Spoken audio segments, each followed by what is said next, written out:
Literal shit inspired this essay. I read a story about a company that came out with a new and exciting way to improve productivity in the workplace. They designed a toilet that slanted at a 13-degree down angle. This breakthrough would cause workers' legs to cramp up after 5 minutes. This painful experience would keep them from loitering in the loo and wasting valuable company time. I was flabbergasted at the notion. Hey, Company X, we know you have created a demotivating work environment, and your good-for-nothing employees are spending way too much time in the crapper. We can make their apathy painful, so you don't have to worry about fixing any of your work-life issues. After the backlash about the notion of inducing Charlie horses to workers intentionally, the company has rebranded the Slanty line of toilets as a health and safety innovation, because apparently sitting on the toilet for too long is bad for your heart. To date, the company has sold over 3,000 units. The other inspiration comes from the largest and fastest growing company in America, good old Amazon. In my analysis, it appears that Amazon loves robots and automation and despises humans and human interaction. When they can't figure out how to automate something, they hire people but treat them like meat robots. It appears that the people who set up the work standards for Amazon use theoretical maximum output as the standard rather than an observation-based standard. The productivity standards are so high for warehouse workers and drivers that employees were forced to relieve themselves at their station, number 1 and number 2, for fear of having too much time off task. This sin can result in termination over automated text message. It has been further reported that HR philosophy at Amazon intends to cap hourly employees' tenure at 3 years. This is not what I would call a people-centric model. It seems that the working world is filling up with management philosophies that treat workers like meat robots who spend too much time on the can, as opposed to thinking teammates who can help make an operation better.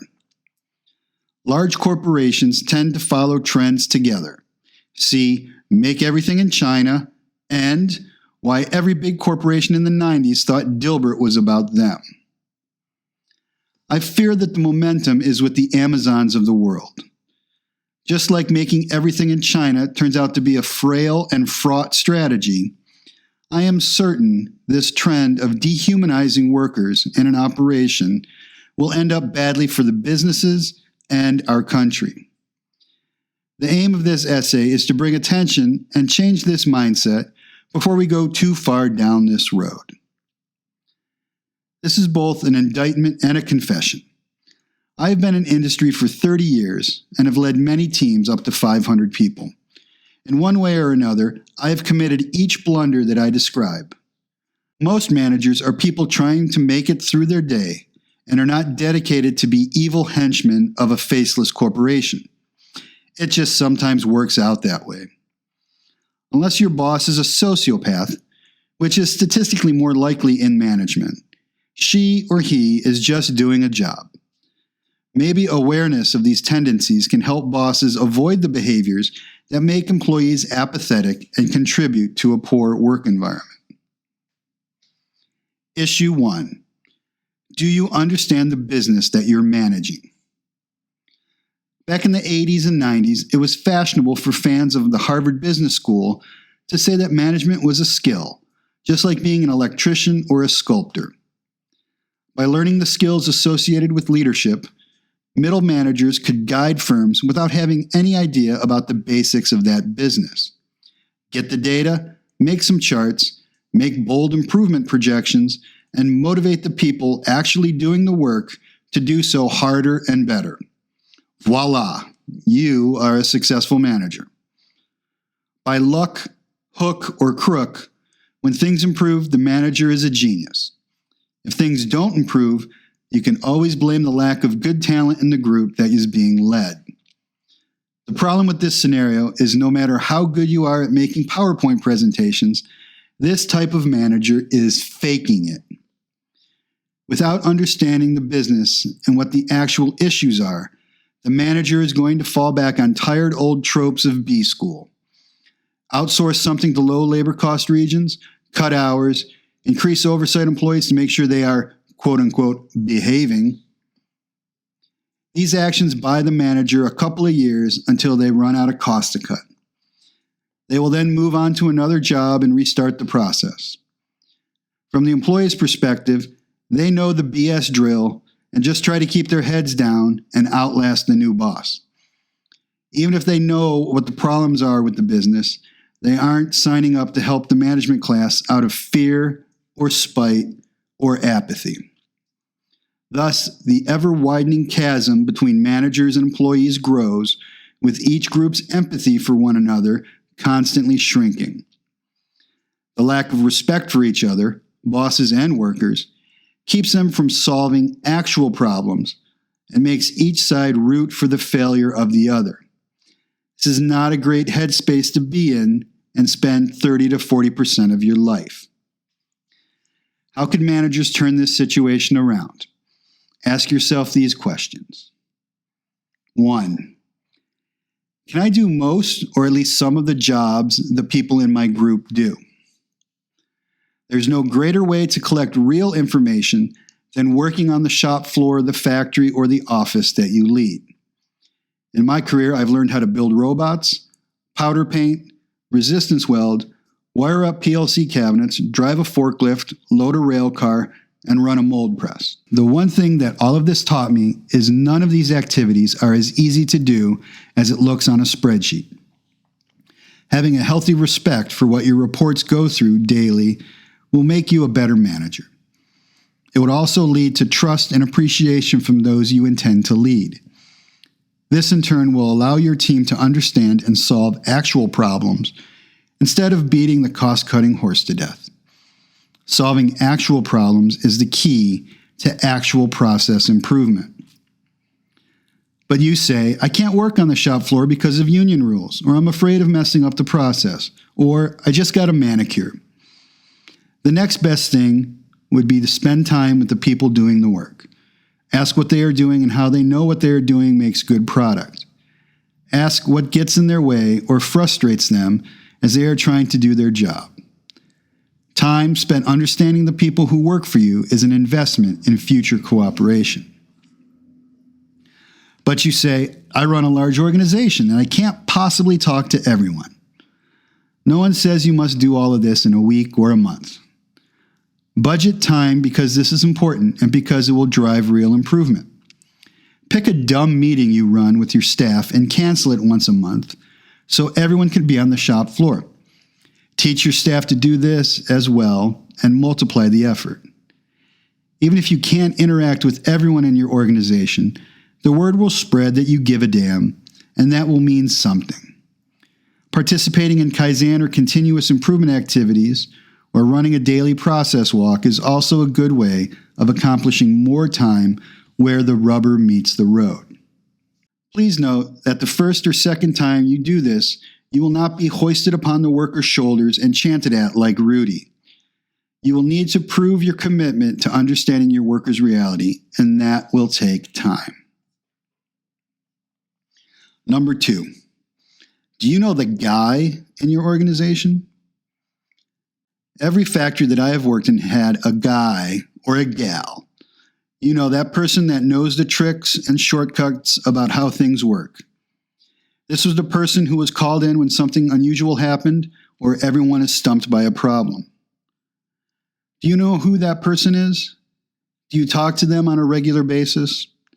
Do you ask them for input on what can be done to make the workplace better? This person is your best resource on the reality of the workplace.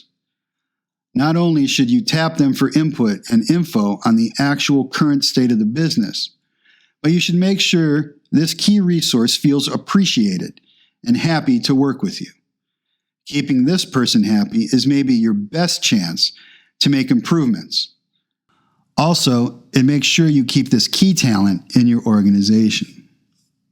3, do you spend 50% or more of your time with the people who work for you? I was once told that as a manager, you're part of the management team, and that you should spend most of your time with the team you belong to versus the team that you lead.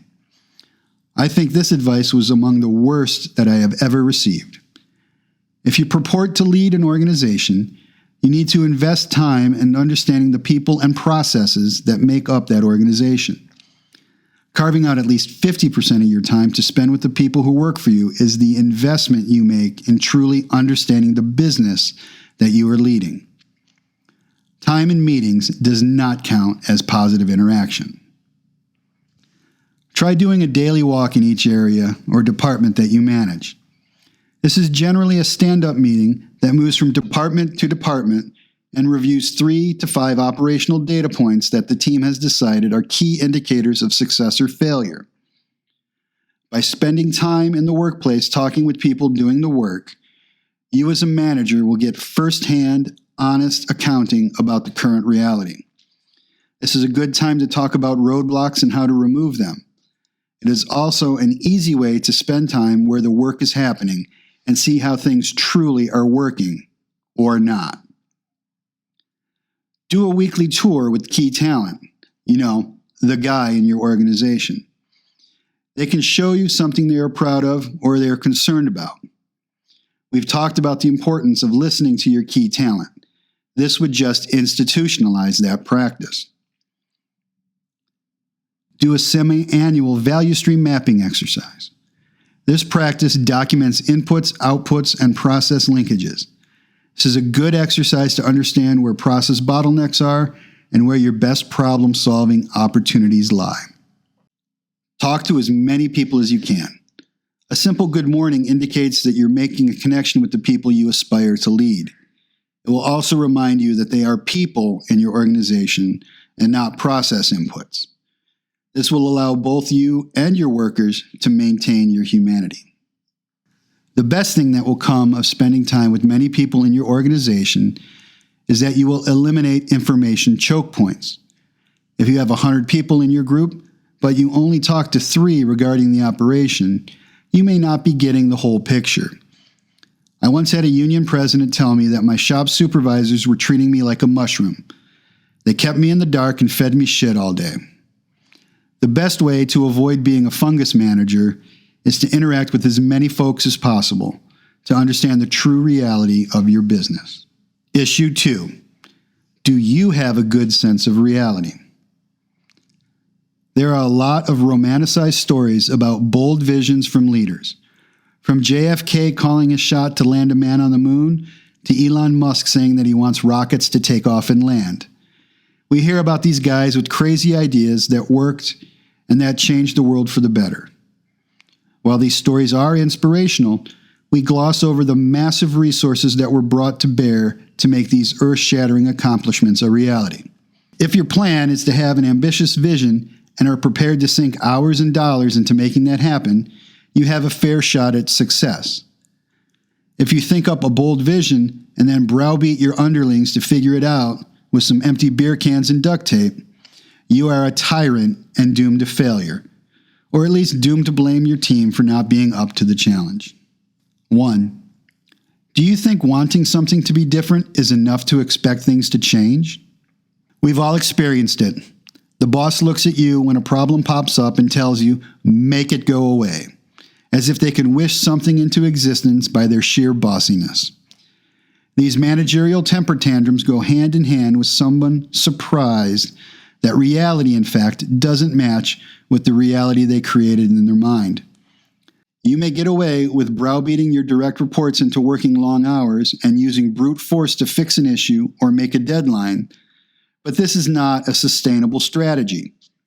Sooner or later, the brute force method will fail, and you as a boss will either face facts or convince yourself that if you just had better people, your great vision would be realized. The problem is that great workers don't want to help a delusional tyrant, at least not for long. 2. When people disagree with you or try to educate you about reality, are you disappointed in them? If you treat dissent negatively, you will eventually teach your organization not to dissent.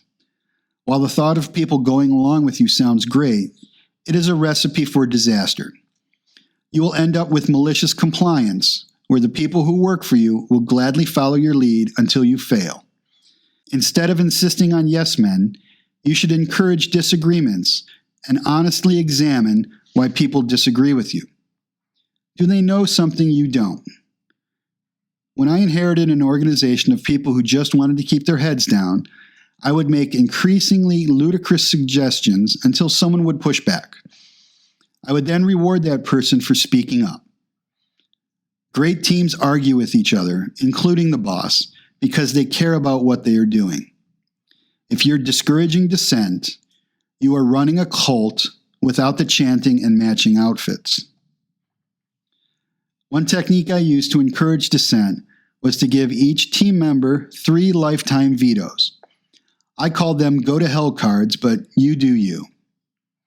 Whenever I pushed for a strategy, any team member could use a veto, and I would stop and re-examine what we were doing.